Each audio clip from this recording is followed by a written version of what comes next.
ఏంటి ఇల్లు రిజిస్ట్రేషనా? అంతా నేను చూసుకుంటా, నాకు వదిలేయండి. అదే సార్ మొన్నే అప్లై చేశాను, ఈ రోజు రమ్మన్నారు. అదే కదండి నేను చెప్పేది, అన్నీ నేను చూసుకుంటానంటున్నాను కదా. రండి క్యాంటీన్కి వెళ్దాం. ముందు రిజిస్ట్రేషన్ అయితే. అబ్బా కాగితాలు మీ ఇంటికి వస్తాయి, సరేనా? రండి క్యాంటీన్కి వెళ్దాం. సార్ రిజిస్ట్రేషన్ వరకు అయిపోతే. ఎక్స్క్యూజ్ మీ, రిజిస్టర్ ఆఫీస్ ఎక్కడ సార్? ఇదే. మరి క్యాంటీన్కి వెళ్ళేంట్రా నువ్వు చేసేది? అదే నీ ఇష్టం వచ్చిన చోట రిజిస్టర్ ఆఫీస్ పెడితే ఒప్పుకుంటావు అనుకున్నావా? కోర్టు మార్షల్ చేస్తాను, జాగ్రత్త. Be careful. మీ పేరేమన్నారు? లాన్స్ నాయక్ సుబేదార్ భగత్. లాన్స్ నాయక్ గారా? ఏమిట కనపడలేదా మీ కంటికి? చేతిలో తుపాకీ ఉన్నా కూడా పెట్టెల దొరలాగా అంతనబడి మీ దృష్టికి. మరి కాదా? నువ్వు స్వామి అంటే మీసారు ఎంటుకు నెక్క పొడుచుకుంటే ముళ్ళ పంది అనుకుంటున్నారా? మరేంటి? నువ్వు స్వామి అది కాదయ్యా, గబుక్కుని చూస్తే చిన్నపిల్లల చేతిలో చాక్లెట్లు పెట్టి ఎత్తుకుపోయే వాళ్ళ కనిపిస్తున్నాడా? నిచ్చోడా ఫేస్ కదా చూడాల్సిందే. మనసు చూడవే స్వామి, మనసు చూడవే స్వామి, మనసు చూడవే స్వామి. ఇదిగో నువ్వు గవర్నమెంట్ లో పనిచేస్తూ జీతం తీసుకుంటా ఆఫీసులో నిద్రపోనే కాదను, క్యాంటీన్ తిరుగునే కాదను, పంచు తిరుగునే కాదను. ఇదిగో పిచ్చోడా చూడడానికి ఆయన గౌడికి ఏదైనా కనపడచ్చు, కానీ ఆయన నిరాగా గడ్డి తిట్టలేదయ్యా. మరి ఏం తింటాడయ్యా? స్వామి కమ్మటి భోజనం తింటాడయ్యా. ఇదిగో అసలు నాకు అర్థం కదా, మీ గడ్డి గట్టి కనిపిస్తాడయ్యా ఆయన. మొన్న ఈయన కూడా అంతే నానా మాట్లాడు, నేను ఉన్నా కాబట్టి సరిపోయింది. ఇప్పుడు నువ్వు మధ్యలో అయిపోయాడు, నేను ఉండగానే. ఇట్ట కనుక ఊరుకుంటే రేపు పొద్దున చిన్నపిల్లలు కూడా ఏదో వచ్చాడు అని ఉన్నారు చూస్తుంటే అనంటారా? మీరు మాత్రం ఎందుకు ఊరుకోవడం?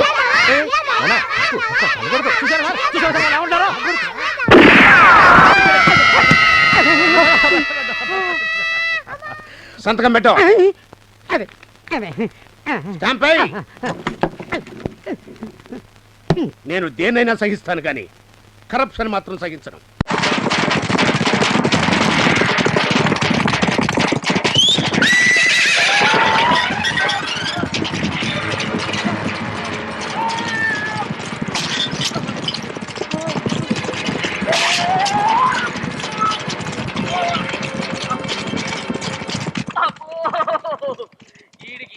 నేర్పాడు రా నాయను.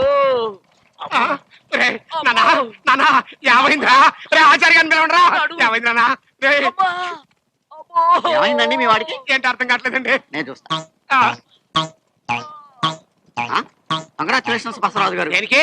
మీ వాడు మీ వంశాభివృద్ధికి భరతవాక్యం పలికాడు. అసలే టెన్షన్ లో చేస్తుంటే సంస్కృతం చెప్తూ ఉంటాయా? అర్థమయ్యేట్టుగా చెప్పు సాగు. మీ వాడికి పోయింది. ఏంటది? సంసార యోగం పోయింది. అంతే కదా. మీరేం కంగారు పడకండి. మీ ఇంట్లో ఇక పెళ్లి ఖర్చు కానీ, పురుడు ఖర్చు కానీ, బారసాల ఖర్చు కానీ ఏ విధమైన ఖర్చులు లేకుండా చేసేశాడు. బైది బై దీనికి వైద్యం కూడా లేదు. బికాజ్ ఆఫ్ మీ వాడికి పూర్తిగా పోయింది. నాకు పోయిందంట. నాకు పోయిందంతా పోల్చుకుంటే నీకు పోవటం అంటారా? అంటే నేను నీకు పుట్టలేదా?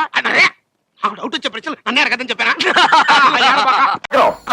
ఎలాగైనా భాగ్యంతో మాట్లాడి ఈ వేళ అరేంజ్ చేసాం అనుకో. అబ్బా ఈడు భాగ్యానికి అవుతాడో లేదు కానీ నాకు మాత్రం వెళ్దాం పదండి. మంచి కాక మీద ఉంది, ఏ దొరికితే దుచ్చుకోడే. ఏంటి ఏం చెప్పంటారండి?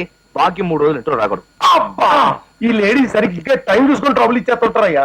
నాలాంటి అమర ప్రేమకుడికి ఎంత అడ్డు.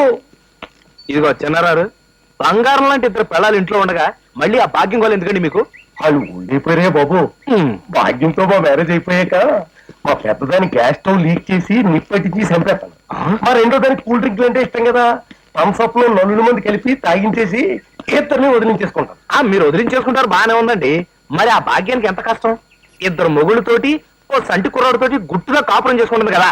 నేను తక్కువ తినాలనుకున్నావా? దానికి వేసిన ప్లాను. ప్లాన్ వేసారా? ఆలకించవయ్యా. ఇదిగో మా రైల్వేలో 4 వస్తాదులు లాంటి గ్యాంగ్ మ్యాన్ని సెటప్ చేశాను. టైం చూసుకొని ఆ రామ్మూర్తి గాని మర్డర్ చేయించేద్దాం. ఆ రాజుని గాని తమిళనాడులో ఉప్పు నీళ్లు కూడా దొరకని ప్లేస్ కి ట్రాన్స్ఫర్ చేయించేద్దాం. ఆ కుర్రా కొడుకుని రైలు పట్టాల మీద పెట్టి మర్డర్ చేయించేద్దాం. యాక్సిడెంట్ లిస్ట్ లో కుట్టిపోతాడు. ఇదేంటిది? ఇన్ని ఎదవ ప్లాన్లు చేస్తున్నారు కదా. భాగ్యంతో మీరు ముచ్చటగా 3వ ఫ్యామిలీ పెట్టిన తర్వాత మీకు వయసు అయిపోయి భాగ్యం 4వ ఫ్యామిలీ పెట్టిందనుకోండి, అప్పుడు ఏం చేస్తారు? దానికి వేసిన ఐడియా. భాగ్యంతో మన సోదరం అయిపోయిన మర్నాడు మనకేటండి మీకు? నాకనే బాబు. మర్నాడు బ్యూటీ పార్లర్ కని తీసుకెళ్లి గుండు కొట్టించేస్తాను. జుట్టు వచ్చే వరకు చచ్చినట్టు ఇంట్లో పడి ఉంటది కదా. ఈ లోపల గట్టి అండర్స్టాండింగ్ వచ్చేస్తాం. చచ్చేదాకా గడిపోం. ఎలా ఉంది ఐడియా? ఇదిగో చిన్నారారు, మీరు ఇన్ని ఐడియాలు చెప్పారు కదా, నేను ఐడియా చెప్పనా? ఏంటో? ఈవేళ భాగ్యం కొడుకు పుట్టినరోజు. ఆ రాజుల గారు పులిగోరు పథకం ఇస్తున్నాడు. మరి గ్లాస్ కో జాకెట్ వేసుకున్న భాగ్యం తెల్లని మెడ మీద దగదగలాడిపోతూ మనం కూడా ఏదైతే ఎలా ఉంటది? ఉంటదా? అయితే చేయనిద్దామా? అమ్మో గుండెల్లేంటి కలుక్కుమంటుంది. మీరు ఏదో మాట్లాడుకుంటే వచ్చారు కదా, ఆ భాగ్యం పిలుస్తోంది. ఆ విషయమే కదా మాట్లాడతాం. ఏమంటారు? మరే బంగారం లాంటి ఛాన్స్ లేకపోతే మరి ఆ రాజన్ గారు ఓకే ఓకే అందాకే ఉంచండి. లక్ష్మి అది వాళ్ళ బొమ్మ బాగుండదు. వాళ్ళ బొమ్మ వాళ్ళకిచ్చే పరువు పోతుంది. చెప్పేది విను. కాదండి, ఇది నా కృష్ణుడే. ఇక్కడ వెన్న తినేందుకు వచ్చాడు. వాళ్ళు వెనదరిపిచ్చి వెనకాల పంపిస్తారులే. అయ్యా ఏమనుకోకండి. నువ్వు బయలుదేరు. నువ్వు రా చెప్తా. చింత చెట్టు మీదకి చంపాజీ ఎక్కినట్టు అక్కడే ఉంది. కాదండి, నా కృష్ణుడు కాళీయమర్దనం చేస్తున్నాడు. నోరుమై, కనిపించిన ప్రతివాడు నీకు కృష్ణుడే. చంపేస్తా. అలా అనుకుంటే మిమ్మల్ని కూడా కృష్ణుడే అనుకుంటున్నాను. నన్ను మాత్రమే అనుకో అంతే. నువ్వు దిగరా. స్వామి, వేణుగోపాల, ఏమిటి స్వామి? ఆనాడు మా చీరలు నువ్వు దొంగిలిస్తే ఈనాడు ఆ కసితో నీ అక్షరాలు ఎవరైనా దొంగిలిచ్చారా? అలా నట్టుతూ మాట్లాడుతున్నావు ఏమిటి స్వామి? నేను నత్తి కృష్ణుడు అండి. వాడితో మనకెందుకు? నువ్వు రా. అది కాదు. పోతుంటే.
సున్నం సుబ్బారావు, నూతిలో ఏం చేస్తున్నావు? పుడికి తీస్తున్నావా? లేదు, కాపలా కాస్తున్నా. దేనికి? నూతికే కాదు, లోపల ఉన్న బంగారానికి. మరి నూతిలోంచి వచ్చావు, నువ్వు చదవలేదేంటి? మనుషులు అయితే తడుస్తారు. మరి నువ్వు ఏమిటయ్యా దెయ్యాలా నవ్వుతావు? దెయ్యాలు దెయ్యాల్లా కాకుండా మనుషుల్లా నవ్వుతాయా? ఒరే భగవాన్ దాసు, నువ్వు చెల్లని చెక్కిచ్చి సొసైటీ లెటర్స్ ఇచ్చావే, అప్పటి నుంచి నీ కోసం చూసి చచ్చాను.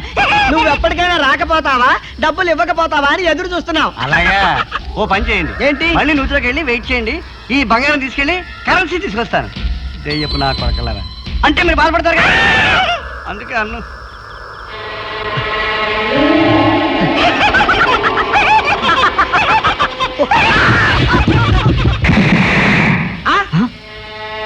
వీడిని తీసుకెళ్ళి ఆ మరిడే గారి కొంపలో పడేస్తే ఆ తర్వాత సంగతి రాజా చూసుకుంటాడు. ముందు వేషం తీసేయి. నిజంగానే దయ్యం అనుకొని జనం పెచ్చ కొట్టుడు కొడతారు.